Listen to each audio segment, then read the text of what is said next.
Hello everyone. రీసెంట్‌గా తెలంగాణలో ఒక ప్రొడక్ట్ జిఐ ట్యాగ్‌ని పొందింది. ఏంటి ఆ ప్రొడక్ట్ అంటే లాడ్ బజార్ గాజులకు జిఐ ట్యాగ్ ఇచ్చారనమాట. సో, తెలంగాణలో ఎన్ని ప్రొడక్ట్స్‌కి జిఐ ట్యాగ్ వచ్చింది అంటే అప్ టు 2023 వరకి 16 ప్రొడక్ట్స్‌కి జిఐ ట్యాగ్ ఇచ్చారు. సో, ఇప్పుడు దిస్ ఈజ్ 17th వన్ అనమాట. సో, అసలు జిఐ ట్యాగ్ అంటే ఏంటి? జిఐ ట్యాగ్ ఎన్ని ఇయర్స్ వ్యాలిడిటీ ఉంటది? జిఐ ట్యాగ్ ఎవరు సర్టిఫై చేస్తారు అనేది చూద్దాం. సో, జిఐ ట్యాగ్ అంటే జియోగ్రాఫికల్ ఇండికేషన్ ట్యాగ్. ఇది 10 ఇయర్స్ వ్యాలిడిటీ ఉంటది. ఇది దేనికిస్తారంటే ప్రొడక్ట్స్‌కి ఇస్తారు. అంటే థింగ్స్ ఆర్ ఫుడ్ ఐటెమ్స్‌కి ఈ జిఐ ట్యాగ్‌ని ఇస్తారు. సో, ఈ సర్టిఫైడ్ బై ఎవరంటే జియోగ్రాఫికల్ ఇండికేషన్ రిజిస్ట్రీ అనమాట. జియోగ్రాఫికల్ ఇండికేషన్ రిజిస్ట్రీ అనేది ఎక్కడ ఉంటదంటే చెన్నైలో ఉంటది. తమిళనాడు చెన్నైలో ఉంటది.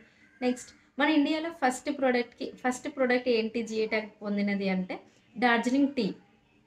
నెక్స్ట్ హైదరాబాద్‌లో హైదరాబాద్ బిర్యానీకి జిఐ ట్యాగ్ లేదు గానీ, హైదరాబాద్ హలీంకి